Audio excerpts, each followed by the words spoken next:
God's mercy is greater than every sin because it flows from His very nature, not from our worthiness. Mercy is not something God gives reluctantly after being convinced. It is who He is.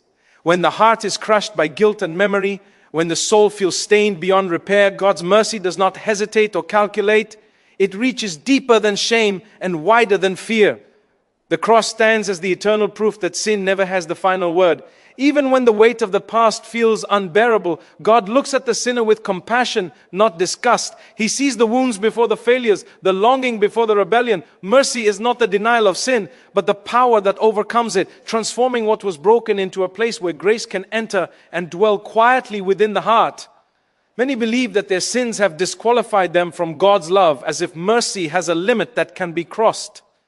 This belief is one of the greatest deceptions that steals hope and paralyzes the soul. God's mercy is not fragile, nor is it exhausted by repetition. Even when the same sin returns, even when weakness seems permanent, mercy remains stronger. God does not grow tired of forgiving. It is the human heart that grows tired of asking. Each return to Him, no matter how small or imperfect, opens the door again to grace. The Father never counts how many times His child falls. He only watches for the moment the child turns back toward home. Mercy is patient, enduring, and faithful, waiting quietly even when the heart feels distant and cold. God's mercy is greater than every sin because it heals at the root, not only on the surface. Sin wounds the soul, distorts desire, and weakens the will, but mercy restores slowly and gently, like light entering a dark room at dawn. Through repentance, prayer, and trust, mercy begins to reorder what sin has disfigured. It does not humiliate the sinner, it lifts them. In moments of confession and silent prayer, mercy speaks without noise, assuring the heart that it is still loved. This healing often takes time, and the scars may remain, but they become signs of redemption rather than shame. Mercy teaches the soul to walk again, not by force, but by accompaniment, allowing the heart to learn humility, dependence, and gratitude for grace received freely. In suffering and darkness, when sin feels tangled with pain and weakness, God's mercy becomes a refuge rather than a reward. Many suffer not only because of their sins, but because of wounds inflicted by others, habits formed in brokenness, and struggles they did not choose. Mercy does not ask the soul to explain itself before being loved. It enters the suffering, sits within the silence, and offers hope without pressure. In these moments, mercy is experienced as closeness, a quiet presence that says the soul is not abandoned. Even when prayer feels empty and faith feels fragile, mercy remains active, sustaining the heart beneath awareness. God works most deeply when the soul can no longer rely on its own strength, allowing trust to replace control and surrender to become the doorway to renewal. God's mercy is greater than every sin because it always invites a new beginning. No failure defines the future when mercy is welcomed. Each day becomes an opportunity to rise again, not through self-perfection, but through grace. Mercy restores dignity, reminding the soul that it was created for love and communion with God. It teaches that holiness is not the absence of struggle, but perseverance in trust. When the heart finally surrenders its fear and allows mercy to lead, peace begins to grow quietly within. The soul learns to hope again, to pray again, to believe again. In this surrender, life is no longer driven by guilt, but guided by love. And the heart rests in the certainty that God's mercy will never abandon those who turn toward Him with even the smallest spark of trust. Run toward God, not away from Him, especially when shame whispers that you are no longer worthy to stand in His presence. The instinct of the wounded heart is to hide, just as Adam hid in the garden, covering himself with fear and excuses. Yet God has always been the one who searches first, calling gently, asking where the heart has gone. When sin weighs heavy, distance feels safer than closeness, but distance only deepens the wound. God does not recoil from brokenness, He draws near to it. The moment you turn toward Him, even with trembling steps, grace begins to move. Running toward God does not require perfect words or strong faith, only honesty. A heart that turns back even in confusion and weakness already begins to heal. When the soul falls, the temptation is to believe that silence from God means rejection. But often it is an invitation to trust more deeply. Running away is fueled by fear, while running toward God is an act of courage rooted in humility. To approach Him after failure is to say that mercy is greater than pride, that love is stronger than shame. God does not ask for explanations before welcoming His children back. He asks only for presence. Every prayer whispered after sin, every tear offered without defense becomes a bridge back to communion. The heart that runs toward God learns that closeness is not earned by perfection, but received through surrender. In that surrender, the soul begins to experience freedom, not as a reward, but as a gift. Running toward God reshapes how the heart understands repentance. Repentance is not humiliation, but restoration. It is the movement of love returning to its source. God does not delight in watching the sinner struggle. He delights in lifting them. When the heart turns back again and again, despite repeated weakness, grace deepens patience within the soul. God's gaze remains steady, never shocked by failure, never exhausted by return. Each approach toward Him weakens the power of sin and strengthens trust. The soul slowly learns that God's presence is the safest place to bring wounds, doubts, and contradictions. Running toward Him becomes less an act of desperation and more a habit of hope, forming a relationship built on mercy rather than fear. In moments of suffering, running toward God may feel impossible, especially when pain is mixed with guilt or unanswered questions. Yet it is precisely there that God waits most attentively. He does not demand clarity before offering comfort. He receives the confused heart, the angry prayer, the exhausted silence. Running toward God in suffering means allowing Him to see the raw places without disguise. It means choosing relationship over isolation, trust over control. Even when faith feels fragile, the act of turning toward Him anchors the soul. God carries the weight the heart can no longer bear. In His presence, suffering is not erased, but it is transformed into a place where intimacy grows and endurance is quietly strengthened. When the heart learns to run toward God consistently, life begins to change from within. Fear loses its authority, and hope becomes familiar. The soul no longer measures itself by failure, but by belonging. Each return reinforces the truth that God's love is not conditional on success. Over time, running toward Him becomes less about crisis and more about communion. Prayer becomes a place of rest rather than effort. Trust grows, not because struggles disappear, but because the heart knows where to go. In choosing God again and again, even after falling, the soul discovers that mercy is not a moment, but a path, and that every step toward Him is already held within His grace. Conversion is a journey, not a race, because God is more interested in depth than speed. He does not rush the soul or demand instant perfection. The heart needs time to learn trust, to unlearn old habits, and to grow in love. Many become discouraged because they expect immediate change, but God works patiently, shaping the soul layer by layer. Each step, even the smallest, matters deeply to Him. The slow moments, the pauses, and even the setbacks are part of the path. Conversion unfolds as the heart gradually opens to grace, learning to listen and respond. God walks beside the soul, matching its pace, never pulling it forward by force. What matters is not how fast one changes, but that the heart continues to turn toward Him. On this journey, weakness does not mean failure. Falling does not cancel progress. God knows that the human heart is fragile and easily tired. He does not measure conversion by uninterrupted success, but by perseverance. Each time the soul rises again, grace grows stronger within it. The journey teaches humility, showing the heart its need for God at every step. Over time, the soul begins to understand that transformation is God's work before it is human effort. Trust replaces anxiety, and patience replaces self-judgment. The slow rhythm of conversion allows love to take root deeply rather than remaining shallow and temporary. God prefers a heart that keeps walking, even with wounds, over one that runs quickly but without endurance. Conversion as a journey means that God uses time as a teacher. In waiting, the soul learns dependence. In repetition, it learns faithfulness. In silence, it learns listening. Many changes happen quietly beneath awareness while the heart feels unchanged on the surface. Yet God is shaping desires, softening resistance, and purifying intentions. A journey often involves seasons of dryness where prayer feels empty and motivation fades. These seasons are not signs of abandonment, but invitations to love God without reward. Through them, the soul matures, learning to remain faithful even when feelings disappear.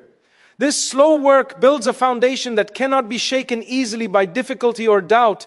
When conversion is seen as a race, comparison enters and steals peace.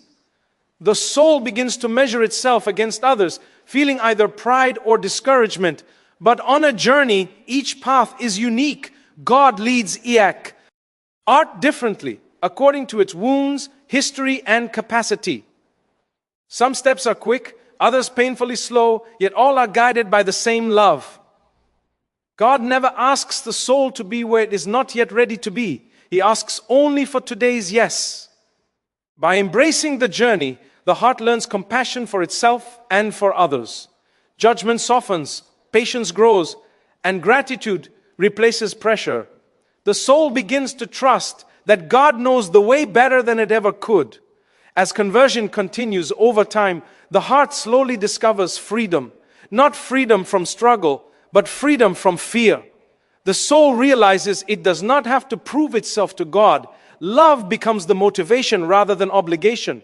Prayer becomes a meeting place rather than a task. Even imperfections become occasions for humility and deeper trust. The journey shapes the heart to desire God for who He is, not for how quickly He changes circumstances. Step by step, the soul is drawn closer, learning to rest in God's presence. Conversion becomes less about becoming someone else and more about becoming fully who God created the soul to be, walking forward with hope, patience, and quiet confidence in His faithful love. Prayer and adoration are places of healing because they bring the wounded heart into the presence of truth and love. In prayer, the soul stops performing and begins simply to exist before God. There is no need to impress, to explain, or to defend. God already sees everything, yet He looks with tenderness. Adoration invites the heart to be still, to rest in the gaze of Christ, especially present in silence and surrender. In that stillness, wounds long ignored begin to surface, not to accuse, but to be touched by mercy. Prayer becomes a sacred space where pain is not denied but held gently. The heart learns that healing does not come from control or constant effort, but from allowing God to enter places once closed by fear, shame, or exhaustion. In prayer, healing often begins quietly, without dramatic signs. God works beneath the surface where words are insufficient. Many enter prayer hoping for immediate relief, yet God offers something deeper, a slow restoration of trust. Adoration teaches the soul to remain even when nothing seems to happen. This perseverance allows grace to reshape the heart gradually. As time is spent before God, anxiety loosens its grip and inner noise begins to soften. Prayer does not remove all suffering, but it changes how suffering is carried. The heart no longer bears its weight alone. In the presence of God, burdens are shared and weakness is no longer hidden. Healing unfolds as the soul learns to stay, to listen, and to receive love without conditions. Prayer and adoration heal because they reorient the heart toward what is eternal. Daily life often pulls the soul into constant urgency, comparison, and self-judgment. In prayer, time slows and perspective returns. The soul remembers that it is not defined by productivity, success, or failure, but by belonging to God. Adoration gently restores identity, reminding the heart that it is seen and cherished. As the soul gazes upon Christ, it begins to resemble what it contemplates. Harshness softens, resentment weakens, and compassion grows. Prayer gradually untangles inner conflicts by placing them before God rather than turning them inward. Healing happens as the heart learns to trust God's presence more than its own fears.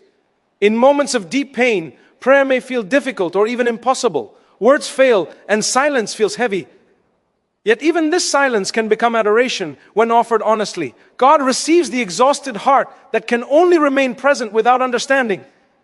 Healing in these moments comes through endurance rather than emotion. Adoration becomes an act of faith, choosing to stay with God even without consolation. This faithful presence allows God to work where the soul cannot reach. Tears, sighs, and unspoken longing become prayer themselves. In this vulnerability, God draws especially close. The soul learns that prayer is not about feeling strong, but about allowing God to be strong within weakness, transforming pain into a place of encounter. Over time, Prayer and adoration shape the heart into a place of peace. The soul begins to carry God's presence beyond the moments of prayer into daily life. Reactions soften, patience deepens, and hope becomes steadier. Healing reveals itself not as the absence of struggle, but as a new way of responding to it. The heart learns to return to God again and again, finding refuge rather than escape. Prayer becomes a home where the soul is restored each day. Adoration becomes a well from which strength is drawn quietly. In remaining faithful to these places of encounter, the soul is gradually healed, sustained, and renewed, learning to live from communion with God rather than from fear or self-reliance. Hope begins when we surrender, because surrender releases the soul from the exhausting burden of control. Many hearts lose hope not because God is absent, but because they are carrying what was never meant to be carried alone. Fear grows where control dominates, and anxiety thrives where trust is missing. Surrender is not weakness, it is the honest recognition of human limits before an infinite God. When the heart finally loosens its grip and admits its need, space is created for grace to enter. In that space, hope quietly takes root. Surrender allows the soul to stop fighting reality and start receiving love. God does not ask the heart to understand everything, only to place itself in His hands. This act of letting go opens a door where hope begins to breathe again. Surrender heals the illusion that strength comes from self-reliance. Many have learned to survive by holding everything together, hiding fear behind effort and silence. Over time, this effort drains the soul and leaves it tired and discouraged. Hope fades when the heart believes it must save itself. In surrender, the soul confesses that it cannot do this alone. This confession is not defeat, but truth. God meets the surrendered heart with gentleness, not judgment. He does not overwhelm it with demands, but reassures it with presence. As control is released, trust slowly replaces tension. The heart begins to rest, not because problems disappear, but because it is no longer facing them alone. Hope emerges as the soul realizes it is being carried rather than abandoned. Hope begins when surrender becomes a daily choice rather than a single moment. Letting go once is difficult, but letting go repeatedly transforms the heart. Each day presents new worries, new fears, and new uncertainties. Surrender teaches the soul to place these into God's hands again and again. Over time, this repetition forms a habit of trust. The heart becomes less reactive and more receptive. Instead of resisting weakness, it learns to offer it. Instead of fearing the future, it learns to entrust it. God works through this consistency, shaping a quiet confidence that grows beneath the surface. Hope becomes steadier, no longer dependent on circumstances, but rooted in the faithfulness of God, who remains present through every uncertainty. In suffering, surrender is often the doorway to the deepest hope. Pain resists explanation, and unanswered questions can harden the heart. Trying to control suffering only intensifies it. Surrender does not deny pain, it places pain within relationship. When the soul says, "I do not understand, but I trust you," something shifts within. God does not always remove the suffering, but He changes the one who carries it. His presence brings meaning where clarity is absent. Hope rises not as optimism, but as endurance. The heart learns that even in darkness, it is not alone. Surrender allows God to transform suffering into a place of intimacy, where trust grows stronger than fear and love remains possible. As surrender deepens, hope becomes a way of living rather than a feeling. The soul stops demanding certainty and begins to rest in faith. Life is no longer approached with clenched hands, but with open palms. This openness allows joy, peace, and resilience to enter naturally. Even setbacks are received differently, no longer as proof of failure, but as moments to trust again. Hope matures as the heart learns that God is faithful beyond understanding. In surrender, the soul discovers freedom from constant striving. It learns to wait, to listen, and to move when guided. Hope no longer depends on outcomes, but on relationship, growing quietly as the heart remains anchored in God's love and care.